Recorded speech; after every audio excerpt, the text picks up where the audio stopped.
కళా చక్రపాణి గారికి మన దాదాపు 15 సంవత్సరాల నుంచి మన వెల్బెండలో ఉండి ప్రతి కార్యక్రమంలో పాల్పంచుకుంటూ సూచనలు ఇస్తున్న పెద్దలు ఆకుల శంకరయ్య గారికి మరియు ఈ వేదిక పైన గులపల్లి పురుషోత్తమ్ గారికి రామ్మోహన్ గారికి పేరు పేరున మరి వారికి ఉద్యోగ తెలియజేసుకుంటున్నాం. ముఖ్యంగా పెద్దలు చాలామంది చెప్పారు, మన 10 సంవత్సరాల్లో 9.5 సంవత్సరాల్లో కేసీఆర్ గారు పెద్ద మనిషి, అన్ని కష్టాలు తెచ్చిన వ్యక్తి కాబట్టి ఇలా మన రాష్ట్రాన్ని తెలంగాణ సాధ్యం గాంధీ సాధించిన గొప్ప వ్యక్తి కేసీఆర్ గారు.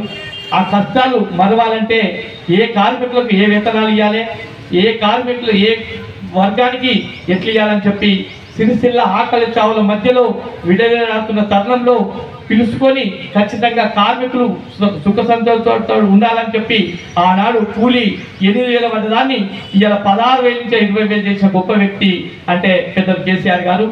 అదే కాకుండా ప్రతి ఒక్క కార్మికులు మంచిగా సంతోషంగా ఉండాలని చెప్పి అన్ని వర్గాలకు అన్ని మతాలకు అన్ని సమానంగా చూసి ఇలా 9.5 సంవత్సరాలు బ్రహ్మాండంగా రాష్ట్రాన్ని నడిపిన గొప్ప వ్యక్తి కాబట్టి ఇంతకన్నా నేను మంచిగా చేస్తా అని చెప్పి అబద్ధపు హామీలు ఇచ్చి ఇవాళ పుట్టకొలం చెట్టుకొలం చేసిండ్రు. ఇవాళ బతుకమ్మ చిరని ఏడాది కలిసిన ఏ ఒక్క చీరిక కొలిక్కి రాలేదు. పాత పేమెంట్లు రేపు 2,270 కోట్లు ఇచ్చినాం మేము అంటున్నాం, కానీ ఏ కోట్లు రాలేదు. వాళ్ళు మాట్లాడు ఎక్కువ అయిపోతుంది, పని తక్కువ అవుతుంది. ఖచ్చితంగా రాష్ట్ర వ్యాప్తంగా అబద్ధాలు ఎట్లున్నాయో ఇవి హామీలు అట్లున్నాయి. ఖచ్చితంగా హామీలు అనేవి నెరవేర్చే సాధ్యం కాదని చెప్పి చేతులతో ఎత్తేసడం జరిగింది. కాబట్టి ఇటువంటి సాధ్యం కాని హామీలు ఇచ్చి ప్రజలను మోసం చేసిన వ్యక్తి మన కాంగ్రెస్ ప్రభుత్వం రేవంత్ రెడ్డి. కాబట్టి ఏ ఎలక్షన్లు వచ్చినా రానున్న రోజుల్లో కార్మికులు ఐక్యంగా ఉండి మనకు రాష్ట్రాన్ని అభివృద్ధి చేసిన గొప్ప వ్యక్తి, తెలంగాణ రాష్ట్రం సాధించిన గొప్ప వ్యక్తి కేసీఆర్ గారు. ఖచ్చితంగా కార్మికులు ఐక్యంగా ఉంటే రానున్న రోజుల్లో బ్రహ్మాండమైన మెజార్టీతో మళ్ళీ మన అధికారంలో వస్తుంది. మీ కార్మికులు కానీ అన్ని వర్గాలను పెద్దసార్లు మన కేసీఆర్ గారు కడుపులో పెట్టుకొని చూసుకుంటాడు. కాబట్టి ఖచ్చితంగా మీరు రానున్న రోజుల్లో ఏ ఎలక్షన్లు వచ్చినా ఖచ్చితంగా కారు గుర్తుకే ఓట్లేసి మీరు ఐక్యంగా ఉండి మళ్ళీ కేసీఆర్ ముఖ్యమంత్రి చూడాలని చెప్పి ఈ మేడే సందర్భంగా కార్మికులందరినీ ఈ సందర్భంగా కోరుకుంటూ నాకు ఈ అవకాశం ఇచ్చిన మీ అందరికీ ధన్యవాదాలు తెలుపుతున్నా. దాదాపు 150 సంవత్సరాల చెల్లి పోరాటం చేసి సాధించుకున్నాం మనం. మరి ఇంతకుముందు శంకరయ్య గారు మరి మీరు 8 గంటల లోపల గడియారం చూసుకొని మీరు ఇంటికి పోతున్నారు అని చెప్పేదో ప్రస్తావించారు. 8 గంటల పనిదినం కోసమే నాడు చికాగో నగరం లోపల ఈ పోరాటం జరిగింది. తర్వాత మన సోదరిమణులు స్త్రీలు ఉన్నారు, వాళ్ళకి మరి గర్భవతులు అయితే మరి వాళ్ళకు సమయం లేకుండా రేపు ప్రసవిస్తున్నంత కాలం కూడా పని చేయించుకున్నారు దుర్మార్గులు. ఆ రోజు లోపల కార్మిక వర్గాన్ని ఆ విధంగా శ్రమ పెట్టినారు. ఇది తప్పు. మరి ప్రసవించిన తర్వాత 3 మాసాల వరకు మెటర్నిటీ లీవ్ ఇవ్వాలి, వాళ్ళకి జీతపత్యాలు ఇవ్వాలి అని చెప్పి కూడా మరి సోదరిమణులకు మన ఆడబిడ్డలకు అలాంటి చట్టాలు కూడా మరి కొట్టాడితేనే వచ్చినాయి. అడగంది అబ్బాయినా బువ్వ పెట్టదు అని సామెత ఉన్నది మన దగ్గర తెలంగాణలో. సామెత అడగంది అబ్బాయినా బువ్వ పెట్టదు. కాబట్టి కార్మిక నాయకులు ఇక్కడ మా శ్రీనివాస్ గారు మిగతా సోదరిమణులు మా ఆడబిడ్డ ఇంతకు చెప్పింది, ఇది మన మధ్యాహ్నం భోజన కార్మికుడు పాపం వాళ్ళకి ఇచ్చేటువంటి చాలని కూలితో పనిచేసిన తర్వాత ఆ గుడ్డు కొట్టుకొచ్చి పిల్లలకి పెట్టిన తర్వాత 3 నెలలకు 6 నెలలకు కూడా వాళ్ళకు పేమెంట్ రాకపోతే ఆవిడ ఇప్పుడు ఇంతకుముందు ప్రస్తావించి మాట్లాడినప్పుడు ఎవరు కూడా పట్టించుకోలేదు. నేనే ఎమ్మడుండి సెక్రటరీ పట్టకపోయి వాళ్ళకి ఎందుకు ఇవ్వద్దని చెప్పేసి కూడా వాళ్ళకి కొట్టాడినాము మధ్యాహ్నం భోజన కార్మికులు. అందుకే ఆ స్ఫూర్తి ఉండాలి. ఇంతకుముందు రామ్మోహన్ ప్రస్తావించాడు, నా పేరు ప్రస్తావించాడు.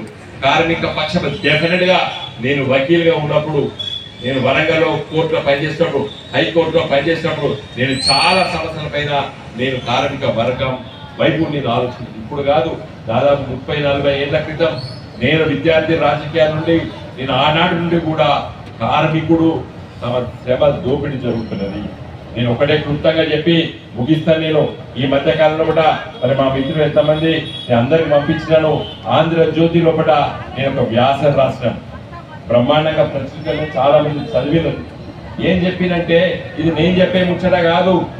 ప్రపంచంలో కూడా ఆర్థిక మేధావులు కూర్చొని అసలు భారతదేశం 100 సంవత్సరాలు 1923 అంటే స్వాతంత్రం రాకముందు దాదాపు ఒక 20 సంవత్సరాల ముందు తర్వాత స్వాతంత్రం వచ్చిన తర్వాత 75 సంవత్సరాలు మన మోడీ గారు 75 సంవత్సరాల స్వాతంత్ర భారతదేశం అని చెప్పి చాలా పొగుడుకుంటున్నాడు ఆయనే.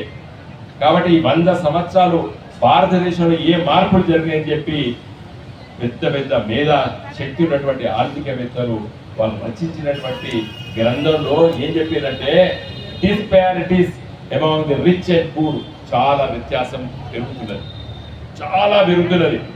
ఈరోజు ఈ మేడే నాడు మనం ఒకసారి గుర్తు చేసుకోవాలి. ఇప్పుడు మాలాంటి వాళ్ళం, మా తర్వాత నెక్స్ట్ జనరేషన్ కొట్లాడాలి. ఇది ఎందుకు ఇట్లా జరుగుతుంది ఈ దేశంలో కూడా? దాదాపు 100 సంవత్సరాల క్రితం పేదోడు ఆ ఊర్లో ఉన్న ధనవంతుడికి తేడా కొంత ఉండేది. ఊర్లో ఉంటే ఒక వ్యవసాయ కూలి ఉండేది, ఒక భూస్వామి ఉండేది. లేకపోతే ఇక్కడ సిరిసిల్ల పట్టణంలో కూడా ఒక కార్మికుడు ఉండేది, ఒక యజమాని సేటు ఉండేది. లేకపోతే హైదరాబాద్ లో ఒక పెద్ద ఫ్యాక్టరీ యజమాని ఉండేది, ఒక కార్మికుడు ఉండేది. అప్పటి నుండి ఇప్పటి వారికి వ్యత్యాసం చూస్తే ఈ దేశంలో చాలా ఆశ్చర్యపోయవలసిన అవసరం. ఇక్కడ ఉన్న వాళ్ళం మనం అందరం కాదు, మీ సిరిసిల్ల నగరం కాదు, మొత్తం తెలంగాణలో ఉన్నటువంటి మనలాంటి బాగా ఉన్నోడు మీరు అనుకుంటారు ఏమని 300 బంగ్లా ఉన్నది, మనకు 2 కార్లు ఉన్నాడు, వాళ్ళతో లెక్క తీస్తా కూడా ఆ పెద్ద పెద్ద ఈరోజు గుత్త పెట్టుబడిదారుల ముందు ఈ సమంత ఆస్తి కూడా కాదు. ఎంత ఈ సమంత కూడా కాదు. ఈరోజు తెలంగాణలో 1% మంది ప్రజల దగ్గర 60% సంపద ఉన్నది, దేశ సంపద ఉన్నది. దాంట్లో మళ్ళా లెక్క తీస్తే 0.001 దగ్గర దాదాపు 40% దేశ సంపద ఉన్నది. ఇలా మన పేరు తీసుకుంటే అదాని, అంబానీ, టాటాలు, బిర్లాలు, విప్రోలు మన లెక్కలు తీస్తే ఒక 40-50 మంది దగ్గర తీస్తే వాళ్ళ ఆస్తి 100 రూపాయలు ఉంటే 70 రూపాయలు వాళ్ళ దగ్గర ఉన్నాయి. 140-130 కోట్ల జనాభా దగ్గర తీసుకుంటారు. మీలాంటి కార్మికులు లెక్కలకే రారు. ఈయన ఉంటే కొంచెం చక్రపాణికి 4 ఇళ్ళు ఉండొచ్చు, లేదా నాకు 2 ఇళ్ళు ఉండొచ్చు, లేదా ఈయనకు ఉండొచ్చు 5 ఎకరాలు, ఆయనకు 10 ఎకరాలు ఉండొచ్చు. ఉండొచ్చు. ఇక్కడ మీ అందరి ముందు వీళ్ళు బాగానే ఉన్నారు అనుకుంటారు. వీళ్ళతో సహా సామాన్య మన కళ్ళ ముందు అవపడేటువంటి ప్రజల ఆస్తులంతా కూడా ఈ సమత కాదు, తోక కాదు, దేనికి పనికిరాదు. ఇది ఎందుకు పెరుగుతున్నది? ఈ ఆస్తులు పాస్తులు ఎందుకు పెరుగుతుందంటే కార్మిక వర్గం ఐక్యంగా లేకపోవడం వల్ల, కార్మిక వర్గం చైతన్యం లేకపోవడం వల్ల. దురదృష్టవశాత్తు మనకు ఉన్నటువంటి కొన్ని సౌకర్యాలతో తృప్తి చెంది మనం బాగానే ఉన్నాం కదా అనుకుంటున్నాం. కాదు బిడ్డ, నేను చిన్నప్పుడు 40 ఏళ్ల కింద రాజకీయ శిక్షణ శిబిరాలు పోతే కమ్యూనిస్ట్ పార్టీ నాయకుడు సూరవరం సుధాకర్ రెడ్డి గారు చెప్పారు, today's luxuries are tomorrow's necessities అన్నారు. ఇలా మీ ఇంట్లో ఫ్రిడ్జ్ ఉంటే సాధారణ అయిపోయింది. 40 ఏళ్ల కింద ఫ్రిడ్జ్ ఉంటే ఓహో వాళ్ళ చల్లటి ఫ్రిడ్జ్ పెట్టాడ అని కూడా అన్న రోజు నేను విన్నని. ఫ్రిడ్జ్ ఉంటుంది, ఒక కారు వేసుకుంటే ఓ వాడు కారు కొనుక్కున్నాడు అనుకునే మనం. కరెక్టే, అది ఒక లగ్జరీ ఐటెం కింద ఉండే. కానీ ఇలా తప్పని పరిస్థితిలో వాహనంగా మారిపోయింది. ఇలా స్కూటరు ఇవన్నీ కూడా. కాబట్టి మనం ఇంకొక స్థాయికి ఎదిగిన మనం. కాబట్టి